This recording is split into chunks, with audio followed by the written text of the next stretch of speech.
Hello students, today we are going to read a didactic poem, Our Tree, written by David Harmer. David Harmer is an American poet keenly interested in the conservation of nature. It means he was an American poet, वो एक American poet थे और जिनको nature की conservation में यानी कि nature को बरकरार रखने में, नेचर की सुरक्षा करने में, सेफ्टी में इंटरेस्ट था, कीनली इंटरेस्ट था, मतलब डीप इंटरेस्ट था उनको. He feel pain at the mindless feeling of trees that is now posting a serious threat to human existent itself. अब उनको ट्रीज़ की जो अंधाधुंध कटाई थी, माइंडलेस फीलिंग मीन्स जो अंधाधुंध कटाई थी, उसको देखकर पेन होता था उनको और वो उनको एक ह्यूमन एग्जिस्टेंस यानी कि मानव अस्तित्व के खतरे के रूप में देखते थे, सीरियस थ्रेट के रूप में देखते थे, उनको खतरा दिखता था उनको. Our tree is one of these most celebrated poem. तो उसी को दर्द उन्होंने दिखाया इस पोइम में, एक दर्द की तरह दिखाया है. ठीक है, तो उस दर्द को कैसे पोएट अपनी पोइम में महसूस करता है, खुद भी और दूसरों को भी महसूस कराता है. तो इस पोइम को रीड करके हम भी देखेंगे, हम भी उस दुख को फील करेंगे और एक मैसेज हमें मिलेगा कि हमें क्यों नहीं ट्रीज़ को काटना चाहिए. तो हम पढ़ते हैं इसको, बहुत इंटरेस्टिंग पोएम है. तो before starting the poem we shall discuss some points given in pre reading task. Have you observed a tree grow? क्या आपने कभी ऑब्जर्व किया है ट्री को ग्रो करते हुए, ट्री को बढ़ते हुए? डज इट ग्रो क्विकली और टेक लॉन्ग टू ग्रो? क्या आपने देखा है कि वो क्विकली ग्रो हो जाता है या टाइम ज़्यादा लेता है ग्रो करने में? List the things we get from trees. तो कुछ थिंग्स की लिस्ट बनाइए जिसको आपको लगता है कि ट्रीज से हमें वो मिलती हैं, ट्रीज हमें वो देता है. तो if we go to make the list of the things we shall find so many things, numerous things that we get from trees as cotton, furniture, wood, remedies, medicines, health, oxygen, so many things where we find, even the leaves, uh, everything we get from trees that is necessary in our daily life. Third, why do we cut trees? The human beings, why cut trees? Human beings क्यों काटते हैं trees को? देखो, human beings he काटता है और तो कोई नहीं काटता.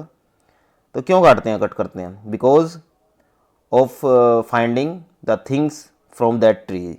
उस ट्री से जो चीज़ मिलती हैं उनको लेने के लिए उनको काटता है, अपनी लालच के लिए, अपनी आवश्यकताओं की पूर्ति के लिए उनको कट करता है. ठीक है, जो उसको अपना फर्नीचर के लिए, डोर्स के लिए, विंडोज़ के लिए जो लकड़ी चाहिए, वुड चाहिए, उसके लिए वो काटता है उसको. ठीक है, इसके अलावा जो उसको रेमेडी चाहिए.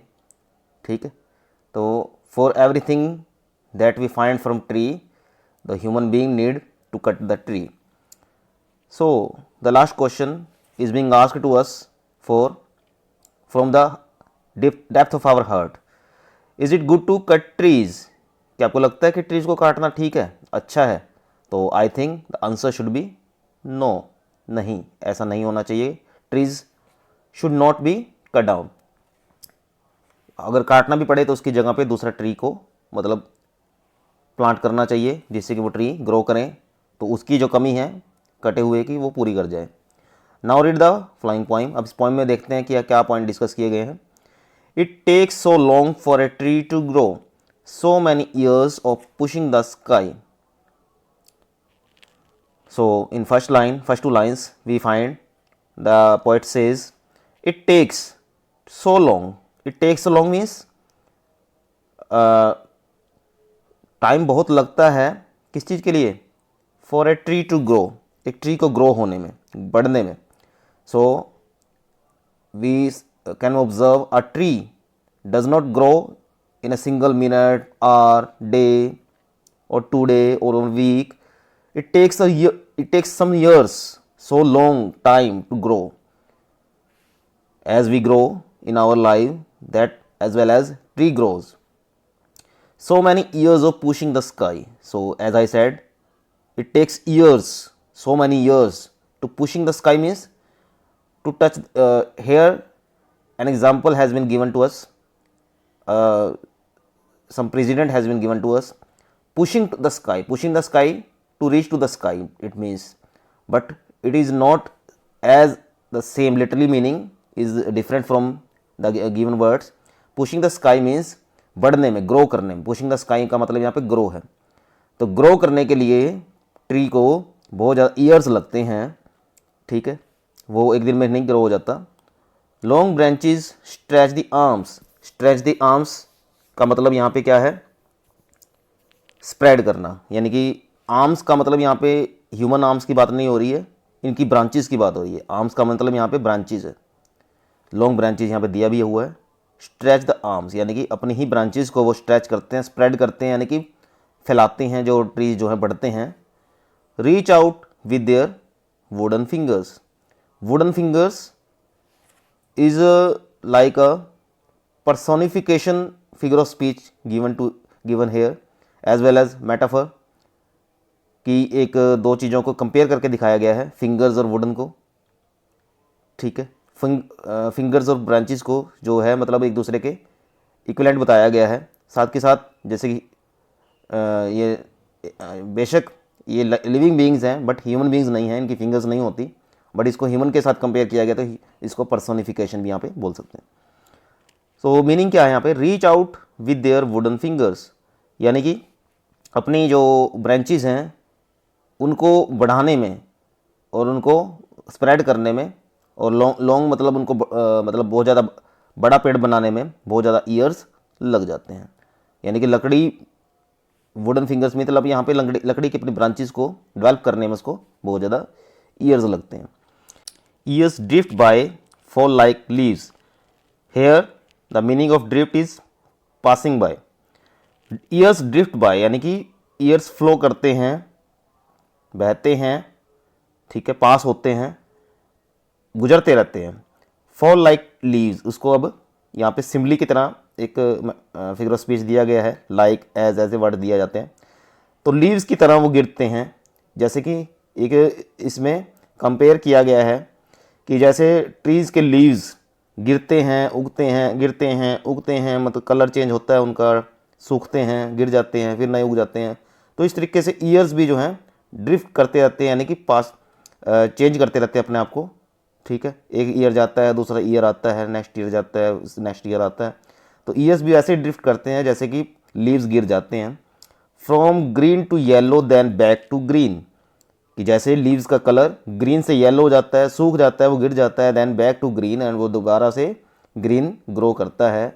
तो इट टेक्स, यहाँ पे बार बार यही कहना चाह रहा है कि it takes so many years to grow and to become a tree of a plant. Plant का जो है ग्रो करने में, ट्री के रूप में बनने में उसको ईयर्स लग जाते हैं और हम उसको एक झटके में काट देते हैं. तो ऐसा नहीं करना चाहिए. Since my grand dad was a boy and then before his father's father.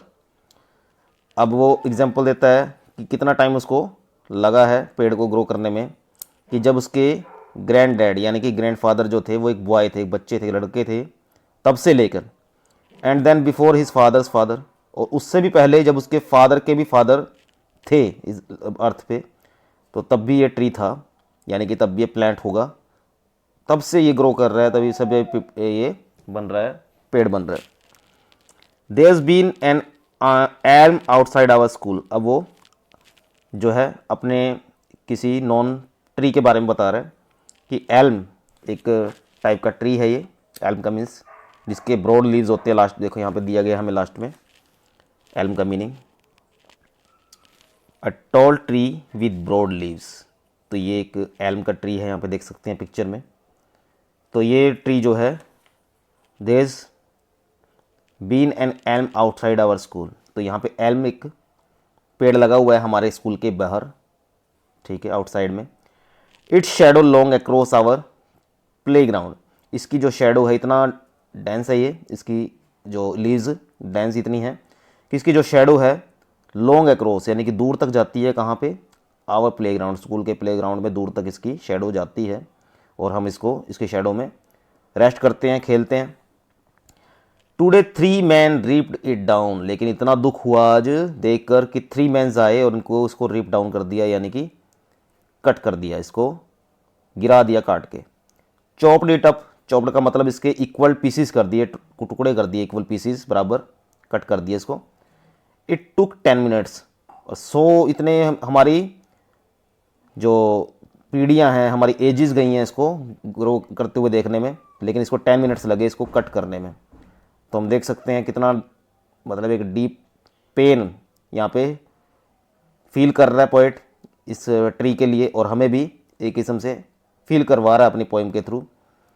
तो इस तरीके से वो एक हमें मैसेज भी देता है कि हमें इतने सालों तक ग्रो होते हुए ट्री को एक झटके में काट के, मतलब ऐसा नहीं करना चाहिए किसी भी ह्यूमन बीइंग को। अपनी इसके लिए कोशिश करनी चाहिए कि जितना ट्री को बचा सके उसको सेव रख सकें, तो ऐसा करें हम।